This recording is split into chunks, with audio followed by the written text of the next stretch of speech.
What would you do if you discovered that beneath the dusty soil of your family ranch lay evidence of horrors so profound they would forever alter your understanding of your ancestors, your community, and perhaps humanity itself? Would you continue digging, knowing each shovelful of earth might unearth nightmares best left buried? Or would you, like so many before you, choose the comfort of ignorance? The spring of 1908 brought unusual rains to the territory of New Mexico. The normally arid landscape of San Miguel County transformed briefly into a tapestry of wildflowers and green brush. While most ranchers celebrated this unexpected bounty for the Hargrove family, these rains would wash away more than just the topsoil of their land. They would erode the foundations of a carefully constructed history that had stood unchallenged for generations. On the morning of April 17th, 1908, Thomas Hargrove, a cattle rancher of modest means, discovered a peculiar depression forming near the eastern boundary of his property, approximately 7 miles outside the settlement of Los Desperados. The unusual rainfall had caused significant erosion, revealing what appeared to be the collapsed remains of an old structure. Initial assumptions suggested an abandoned prospector's shelter or perhaps a forgotten storage cellar from the early Spanish settlements. Hargrove, recognizing a potential hazard for his livestock, resolved to fill the depression once the ground had sufficiently dried. "I reckoned it weren't nothing special," Hargrove later testified to the territorial investigator. "Just some old hole needing filling before my cattle broke their legs. The good Lord knows if I'd had any inkling of what lay beneath. I'd have let that ground swallow my entire herd before touching a single stone." According to the official report filed by Territorial Marshal James Forrester, Hargrove returned to the site 3 days later with his 2 sons, William and Joseph, aged 17 and 15 respectively, and their ranch hand Ernesto Chavez. Armed with shovels and pickaxes, the men intended to collapse the remaining structure and fill the hole. Their labor, however, quickly revealed that the depression was not a natural formation, but rather the remains of a deliberately constructed chamber. As they cleared away rubble and soil, they uncovered a descending staircase carved directly into the bedrock. The Los Desperados Gazette, in its April 25th edition, published the first public account of the discovery. Mysterious underground chamber discovered on Hargrove Ranch. An unusual discovery was made this week on the property of local rancher Thomas Hargrove, when recent rains revealed what appears to be an ancient underground structure of unknown origin. Territorial authorities have been notified and are investigating the site. Citizens are reminded that trespassing on private property is strictly prohibited. The CUNY measured tone of this initial report stands in stark contrast to the frenzied accounts that would follow in subsequent weeks. As the true nature of the discovery emerged, Marshal Forrester arrived at the Hargrove Ranch on April 26th, accompanied by Dr. Malcolm Pierce, the county physician, and Father Antonio Mendoza from the Los Desperados mission. The official narrative, as recorded in the territorial archives, indicates that the men descended the newly discovered staircase, which extended approximately 20 feet underground before opening into a chamber roughly 15 feet square. The chamber showed evidence of deliberate construction, with walls of fitted stone reminiscent of Spanish colonial techniques, but incorporating elements inconsistent with known architectural styles of the region. What the official report initially described as artifacts of potential archaeological interest would, in the private correspondence between Forrester and Territorial Governor George Curry, be revealed as something far more disturbing. "I write to you in strictest confidence," began Forrester's letter dated April 27th, "concerning a matter of grave concern. What we have uncovered on the Hargrove property defies rational explanation and threatens the peace of mind of every God-fearing citizen in the territory. The chamber contains what can only be described as an altar of human remains, a grotesque construction of interwoven bones, carefully arranged in patterns that Dr. Pierce assures me serve no practical purpose, but instead suggest ritualistic intent. The altar, as described in Forrester's subsequent more detailed report, stood approximately 4 feet tall at its center, constructed primarily from human long bones, femurs, tibias, and humeri, interlocked in complex geometric patterns. Skulls, 23 in total, were positioned at apparently significant points throughout the structure. Most disturbing were the intricate carvings visible on many of the bones, symbols and text in what multiple experts would later identify as a combination of archaic Spanish and something older, possibly indigenous, but unlike any known Native American script from the region. Dr. Pierce's medical examination, portions of which remain sealed in the territorial archives to this day, confirmed that the bones came from at least 37 distinct individuals of varying ages, including several children. Radiocarbon dating techniques, though primitive by today's standards, suggested that the oldest remains dated to approximately 1760, with the most recent being perhaps 50 years old at the time of discovery. "I have practiced medicine for 22 years, wrote Dr. Pierce in his official statement, and have witnessed the aftermath of wars, epidemics, and the worst violence men can inflict upon one another. Nothing in my experience has prepared me for the methodical horror evident in this construction. The precision of the bone placement, the careful selection of specific skeletal elements, the deliberate preservation techniques applied, all speak to a sustained effort over generations, not the work of a single deranged individual." News of the discovery spread rapidly through Los Desperados, despite Marshall Forrester's attempts to control information. By May 3rd, the Los Desperados Gazette had abandoned its earlier restraint. Bone altar of human remains discovered. Ritual murder suspected. Territorial authorities confirmed that the underground chamber discovered on the Hargrove property contained an elaborate construction of human bones, believed to be evidence of decades of ritual murders. Citizens report strange figures seen on the outskirts of town, and parents are advised to keep children indoors after sunset. Panic spread through the small community. Church attendance tripled as residents sought spiritual protection. Several families reportedly abandoned their homes, fleeing to relatives in Santa Fe or Albuquerque. Vigilante groups formed, primarily targeting the small Hispanic and Native American populations living on the outskirts of the settlement. In a letter to his sister in Denver, dated May 5th, local shopkeeper Harold Williams wrote, "The town has descended into madness. Men who have been neighbors for decades now eye each other with suspicion. Last night, a mob attempted to burn the home of old Pablo Martinez, claiming his grandfather once practiced dark medicine. Only the intervention of Father Mendoza prevented bloodshed. I fear what morning will bring." On May 7th, at the request of Governor Curry, a specialized investigative team arrived from Santa Fe, led by Professor Edwin Blackwood of the recently established University of New Mexico. Blackwood, an archaeologist with experience in both Native American and colonial Spanish sites, brought with him 2 graduate students and specialized equipment for documenting and preserving evidence.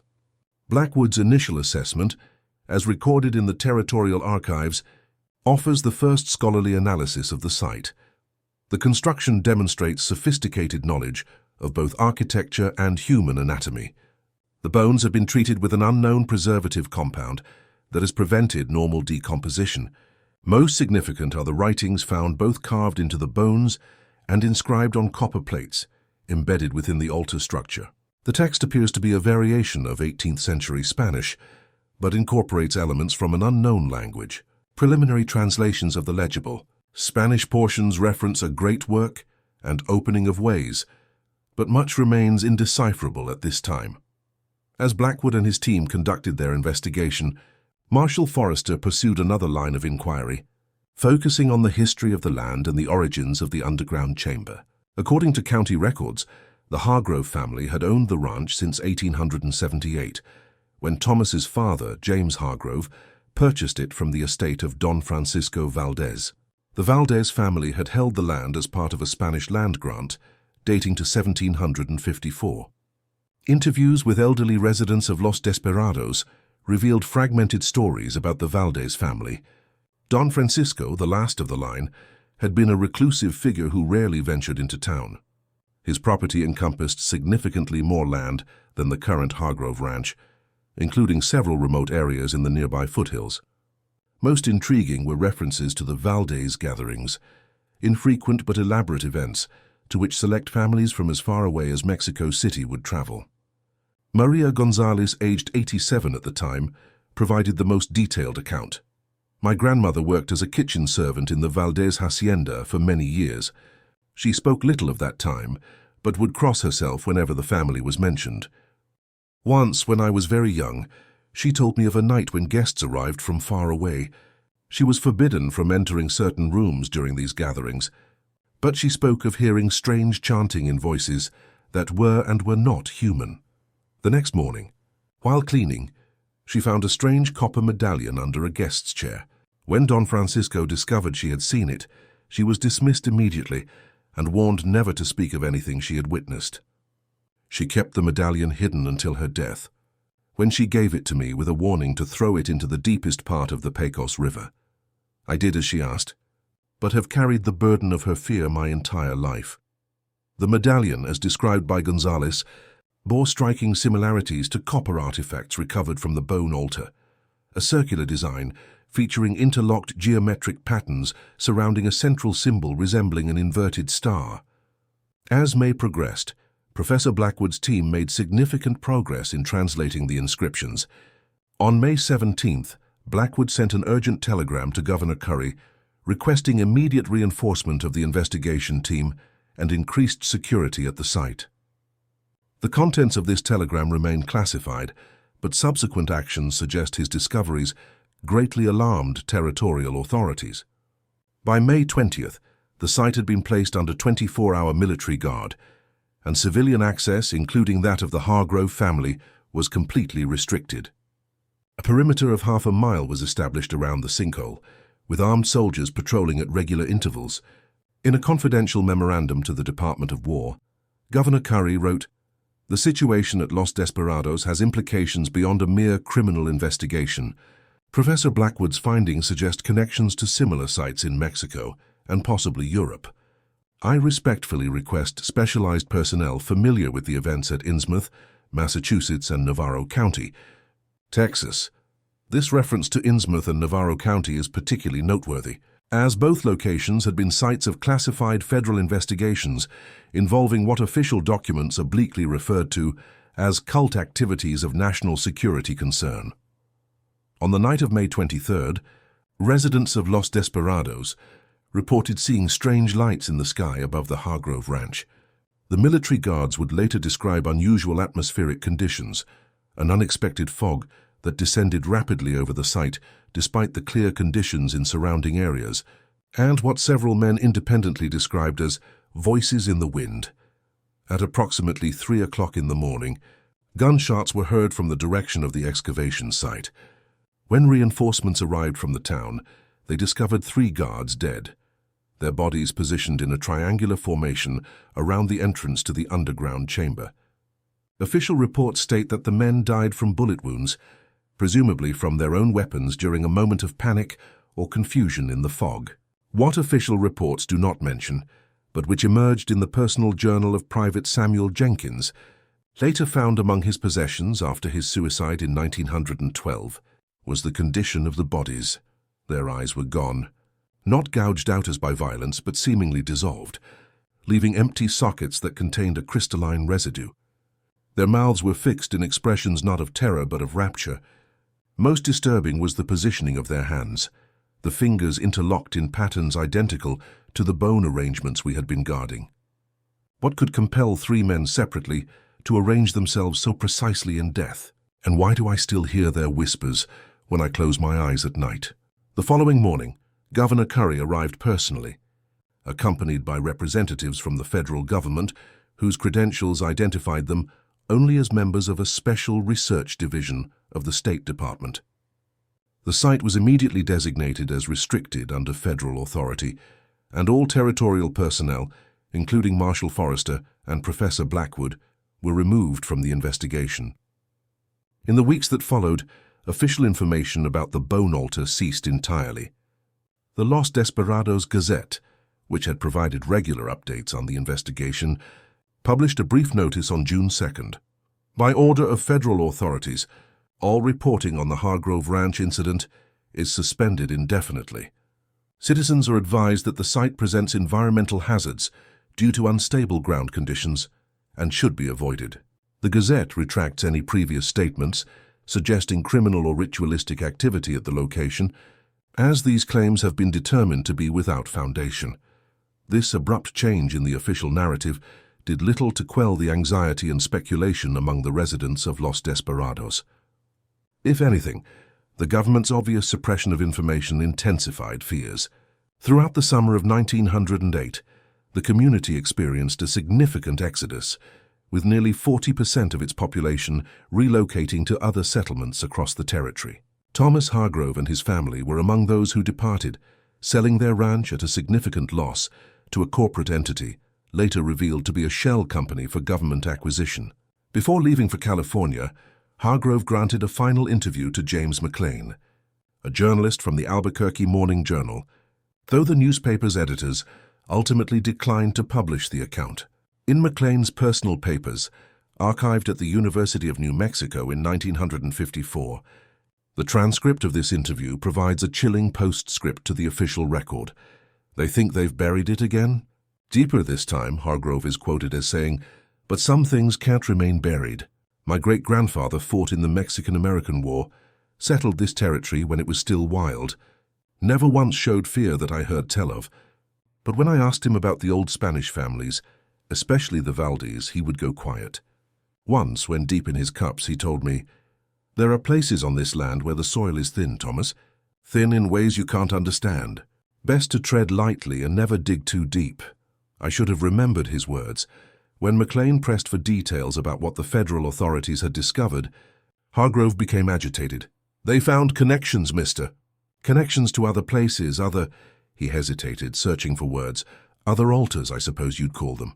Not just here in the territory, but down in Mexico, back in Spain, even places in Europe with names I can't pronounce.' The professor, Blackwood, he told me before they sent him away that what we found wasn't the whole of it, just a single point in a vast design. Like a constellation, he said, where each star is a fixed point in something larger than we can comprehend from our perspective. They're still out there, those other points. And whatever was happening beneath my land for all those generations, it hasn't stopped. Okay, it's just moved elsewhere. The official history of Los Desperados records that the community never fully recovered from the events of 1908. By 1920, when New Mexico had achieved statehood, the settlement had dwindled to a few dozen residents. Today it exists only as an archaeological site, the original buildings long since reclaimed by the desert. The Hargrove Ranch property remains federal land, officially designated as a geological research station. Satellite imagery shows a complex of nondescript buildings surrounded by perimeter fencing. Access is restricted to authorized personnel with specialized clearance levels. In 1976, during the congressional investigations into classified government programs, Senator William Proxmire briefly questioned a Defense Department representative about ongoing funding for what was listed in budget documents only as Site NM-17. This facility has been maintained continuously since 1908, noted Proxmire. Can you explain to the committee what research of such apparent importance has required 68 years of classified operation? The representative's response was brief. Senator, Site NM-17 involves ongoing geological stability, monitoring of critical importance to national security. Further details remain classified at the highest levels. The exchange was struck from public transcripts of the hearings, preserved only in the senator's private papers, which were unsealed in 2001 as part of his estate's donation to the Wisconsin Historical Society. In April of 2003, nearly 100 years after Thomas Hargrove's discovery, seismologists recorded unusual activity in the vicinity of the former Los Desperados settlement. For 72 hours, sensitive equipment detected what were described as microseismic anomalies, vibrations too subtle to be felt by humans, but displaying patterns inconsistent with known geological processes. Dr. Elena Vasquez, a geophysicist who analyzed the data before it was classified, wrote in her personal journal, "The vibration patterns resemble nothing in our geological record. If translated to audio frequencies, they would form what could only be described as rhythmic, almost like speech in some unknown language. Most disturbing is their mathematical consistency. These are not random natural events, but precise sequences repeating with deliberate variation. Whatever is generating these vibrations lies deep beneath the surface. far deeper than any natural cavity should exist in that geological formation. 3 weeks after recording these observations, Dr. Vasquez accepted a research position with a private defense contractor and ceased all public communication regarding her previous work. Her current whereabouts and activities remain unknown. In the decades since the discovery of the bone altar, similar structures have been rumored to exist across the American Southwest, Mexico, and parts of South America. None have been officially confirmed, and those who investigate such claims often find evidence mysteriously absent or sites suddenly restricted by governmental authorities. Yet in certain academic circles, particularly among archaeologists specializing in pre-Columbian and colonial Spanish settlements, references to the constellation occasionally surface, always in hushed tones, always with glances over shoulders. They speak of points on a map, of alignments and convergences, of a design spanning continents and perhaps beyond. And in Los Desperados, now nothing but ruins in the New Mexico desert, local guides report that on certain nights, particularly when the spring rains come as they did in 1908, visitors sometimes hear what sounds like whispers emanating from the earth itself, rhythmic vibrations that seem almost like words in a language too ancient for modern ears to comprehend. The Hargrove family, scattered now across California and the Pacific Northwest, still maintains a curious tradition. None of them will sleep with their beds positioned directly on the ground. Always there must be space beneath, space filled with light, never darkness. When asked about this practice, they offer polite deflections or nervous laughter. But in private family gatherings, the eldest still remind the youngest, never dig too deep. The earth has secrets that want to remain buried. And beneath the secure facility that now occupies the former Hargrove Ranch, behind layers of concrete and steel, beyond security systems and armed guards, something waits. Something that began long before the first European settlers arrived in the New World. Something that follows patterns too vast for individuals to perceive. Have you ever wondered why certain places remain restricted for generations, their true purposes obscured by layers of government classification? What secrets could be so profound that they must be guarded not just from foreign enemies, but from the very citizens whose tax dollars fund their protection? The official closure of the Los Desperados investigation in June 1908 marked the beginning of a new chapter in the Bone Altar saga, one characterized not by public panic, but by careful, methodical secrecy. As visible activity around the Hargrove property diminished, a different kind of operation was taking shape behind the newly established perimeter fences. According to declassified portions of the Department of War archives, released under Freedom of Information Act requests in 1997, the facility designated as Site NM-17 was initially staffed by a team of 12 specialists. Their backgrounds ranged from archaeology and linguistics to more obscure disciplines such as comparative, religious studies, and what one document cryptically refers to as non-standard physics. The team leader, identified only as Dr. H. Warren, had previously overseen similar operations at 2 other locations within the continental United States.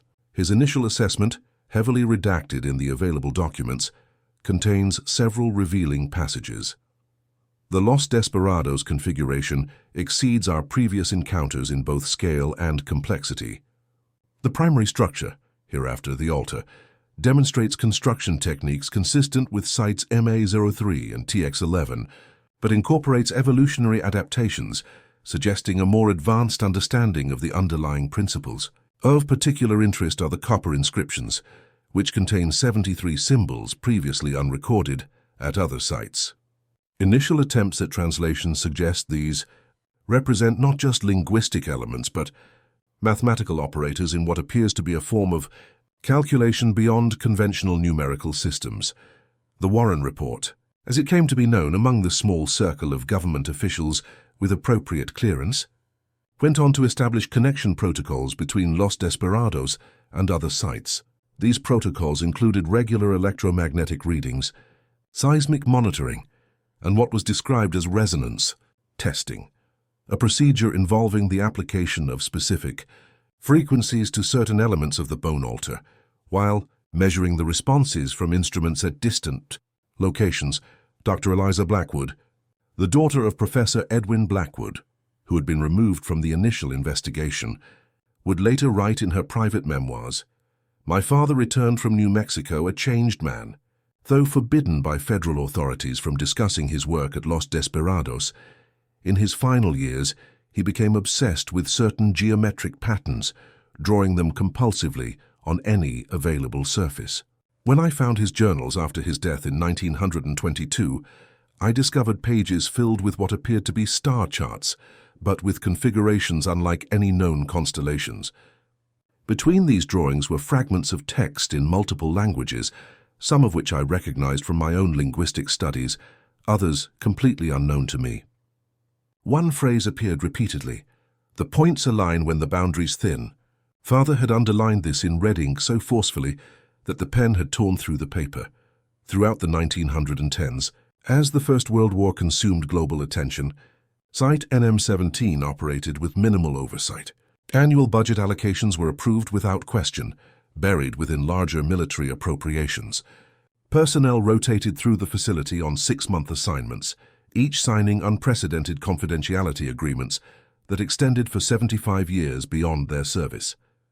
In October 1918, as the war in Europe approached its conclusion, Site NM-17 experienced its first major incident since the deaths of the 3 guards a decade earlier. According to internal reports, later obtained through indirect channels by investigative journalist Marcus Reynolds, an unexpected power surge disrupted the facility's electrical systems during a scheduled resonance test. Technician Samuel Gould, the only survivor of the 4-person team conducting the test, provided the following account before his commitment to St. Elizabeth's Psychiatric Hospital in Washington. DC, the copper plates began to vibrate when we applied the Delta sequence. Standard procedure, nothing we hadn't done 100 times before. Then the lights flickered, 3 pulses followed by complete darkness. Emergency systems should have engaged immediately, but nothing happened. In the darkness, I heard Phillips and Myers screaming, then silence. When I managed to light the kerosene lamp at my station, I saw the transcript indicates a 40-second pause at this point. They were gone. Not dead. Gone. Their equipment remained in place, pencils still on their notepads, coffee cups still warm. But where Myers had been sitting, the metal chair was partially embedded in the stone floor, as if the materials had somehow merged. And on Phillips's desk, his brass paperweight had transformed into something that resembled a miniature version of the altar itself. The metal twisted into impossible shapes that hurt my eyes to look at directly. Dr. Warren was still present physically, but something else was looking through his eyes. He spoke to me, but not in any human language. I ran. As I reached the stairs, I heard Warren's voice, normal again, shouting after me, "The thinning has begun. We've found the frequency." I've been running ever since, but in my dreams I still hear those words. Following the October incident, Site NM-17 was temporarily decommissioned. The underground chamber was sealed with reinforced concrete, and the facility above ground was expanded to include what blueprints labeled as containment structures, specialized rooms with walls composed of multiple layers of different materials, including lead, copper, and certain alloys whose exact compositions remain classified. Operations resumed in March 1919 under new protocols that prohibited direct interaction with the bone altar. Instead, remote sensing equipment was installed, allowing researchers to monitor the structure without physical proximity.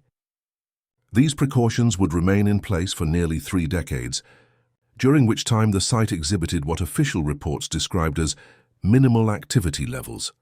This period of relative quiet ended abruptly in July 1947, coinciding with reports of unusual aerial phenomena near Roswell, New Mexico, approximately 200 miles southwest of Los Desperados.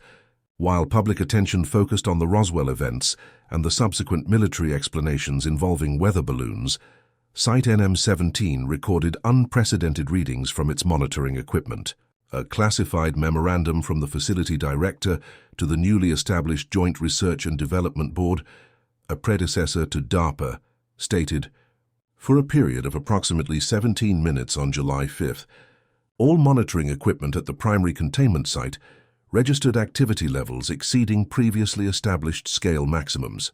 Seismic instruments detected vibrations matching patterns previously identified as communication sequences.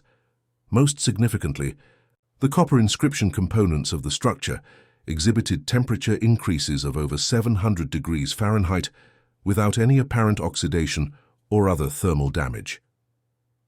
3 similar facilities across the continental United States reported synchronized anomalies of varying intensities, suggesting a coordinated response to some unknown stimulus.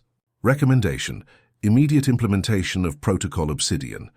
Protocol Obsidian, as later revealed in documents from the Church Committee investigations of the 1970s, involved the rapid deployment of specialized personnel to multiple sites across the country.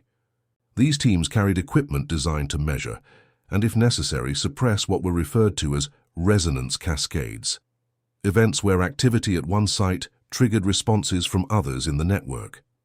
The Los Desperados facility was particularly significant in this response, as it was believed to occupy a central position in what researchers had begun to conceptualize as a vast geometric pattern spanning the globe.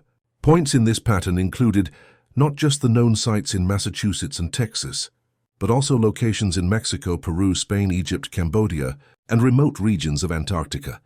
Dr. Robert Oppenheimer, fresh from his work on the Manhattan Project and now serving as chairman of the Atomic Energy Commission, made a little-known visit to Site NM17 in August 1947. Though no official record of his observations exists, his driver, former Army Sergeant Joseph Keller, later recalled, "The doctor spent nearly 6 hours inside the main building. When he emerged, his face was ash-gray. The military men kept asking him questions, but he wouldn't respond. Finally, as we were about to leave, he turned to the site director and said something I've never forgotten. 'You're not controlling it. You're feeding it. Every measurement, every test, it's learning from you faster than you're learning from it.' The colonel started to protest, but Oppenheimer cut him off. 'What we've awakened here makes Los Alamos look like a child's chemistry set.' Following Oppenheimer's visit, operations at Site NM17 underwent significant restructuring. Direct research on the bone altar was replaced by a containment strategy focusing on isolation and monitoring. The facility was officially transferred from military oversight to a newly created division within the Atomic Energy Commission, with all records of its original discovery and purpose restricted to a handful of officials at the highest levels of government. For the residents of New Mexico, the bone altar of Los Desperados gradually transformed from recent history to local legend. Without official confirmation or ongoing public information, the events of 1908 became the province of folklore.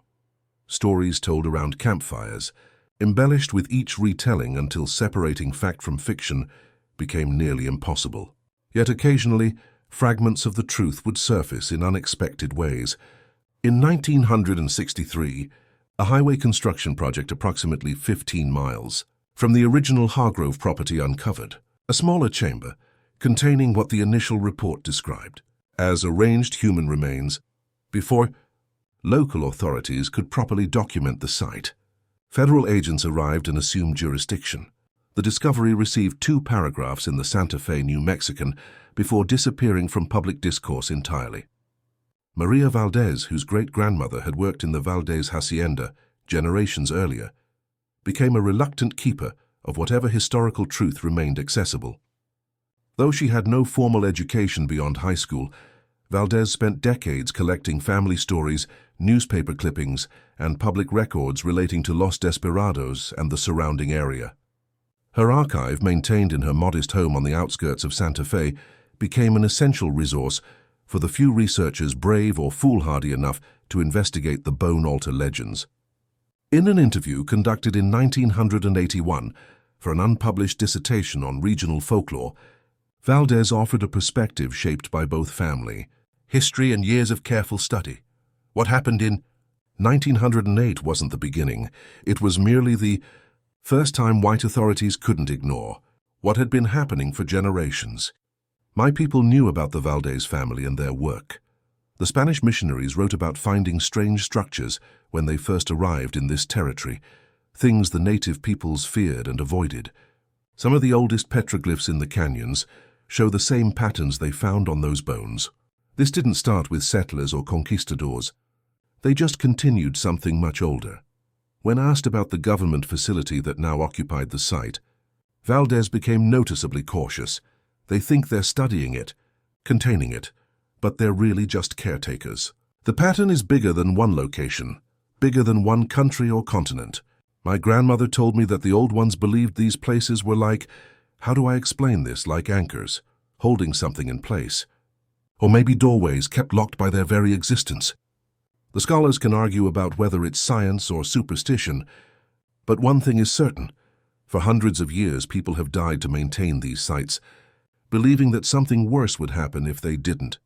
Throughout the Cold War, as both the United States and Soviet Union developed increasingly sophisticated remote sensing technologies, interest in Site NM17 and similar locations intensified. Satellite imagery revealed striking geometric relationships between sites that had previously been identified only through historical records and archaeological evidence.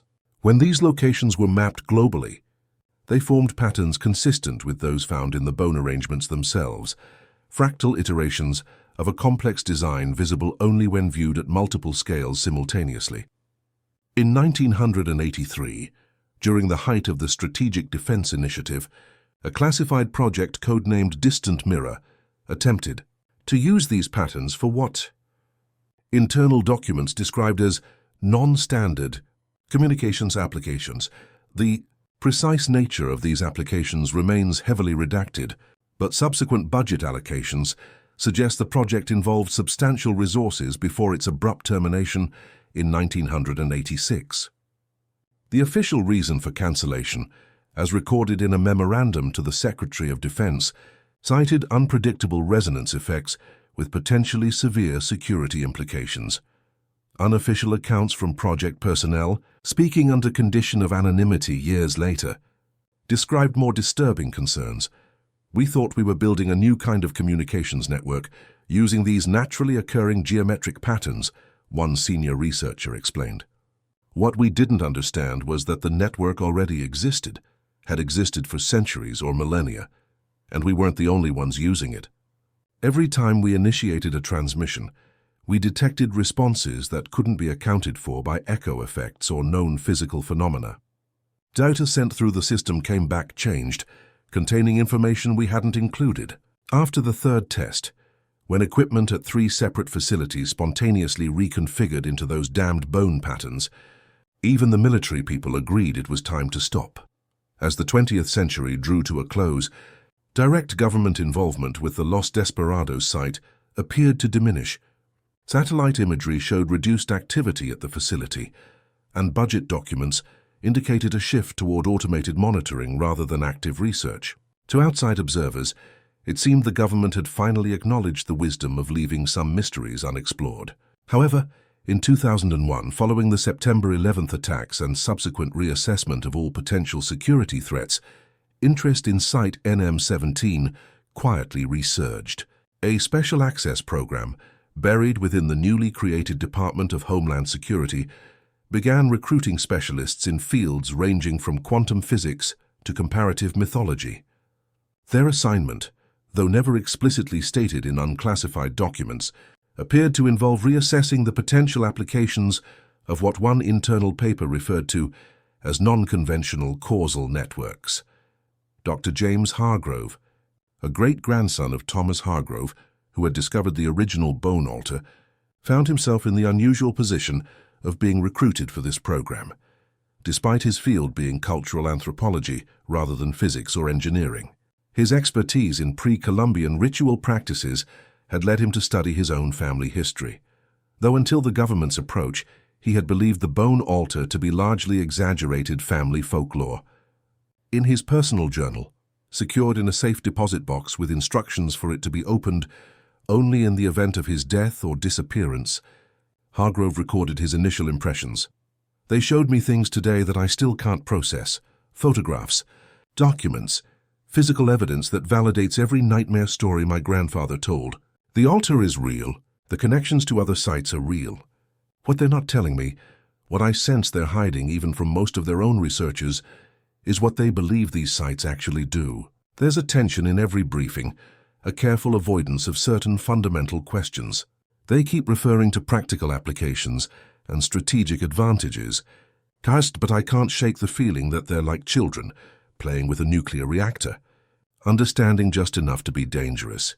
As Hargrove became more deeply involved in the program, his journal entries grew increasingly troubled. The pattern recognition algorithms have identified 17 additional sites that fit the geometric model. Funding has been approved to acquire these properties through front organizations. I've been asked to develop cultural cover stories to explain the sudden interest in these seemingly random locations. When I questioned whether we should be expanding our interaction with the network before understanding its purpose, Colonel Matheson responded with a quote I can't stop thinking about: "Understanding is a luxury of peacetime. In-war exploitation precedes comprehension." What war is he talking about? And against whom? Hargrove's final journal entry, dated November 12, 2003, consists of a single sentence: "The frequency has been found, and the thinning has begun." 3 days later, he was reported missing after failing to appear for a scheduled briefing. His apartment showed no signs of struggle or forced entry. His passport, credit cards, and personal electronics remained in place. The official investigation concluded that Hargrove had experienced a psychological break due to work-related stress and had likely left voluntarily, though no subsequent trace of him has ever been found. What investigators didn't record in their official report was the condition of Hargrove's home office. His sister, Catherine Hargrove Mendez, who was permitted to collect his personal effects after the investigation closed, later described finding every available surface, walls, desk, even the ceiling, covered with intricate geometric drawings that precisely matched patterns found in the bone altar nearly a century earlier.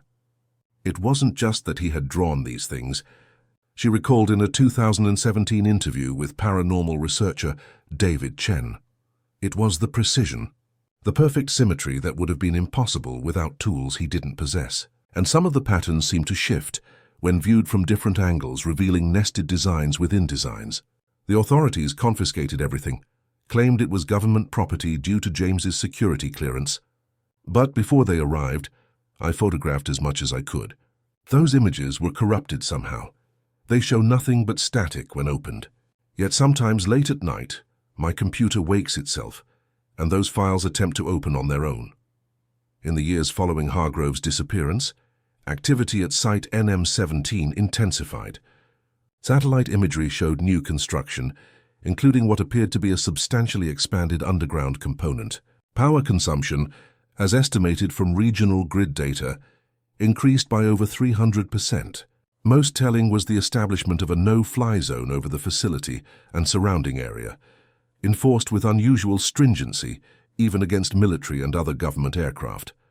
Local residents reported increased frequency of unusual phenomena, unexplained lights, electronic equipment malfunctions, and what many described as a persistent low-frequency humming, audible primarily at night. Wildlife patterns changed, with both predators and prey animals avoiding a roughly circular area, extending approximately 3 miles from the facility's center.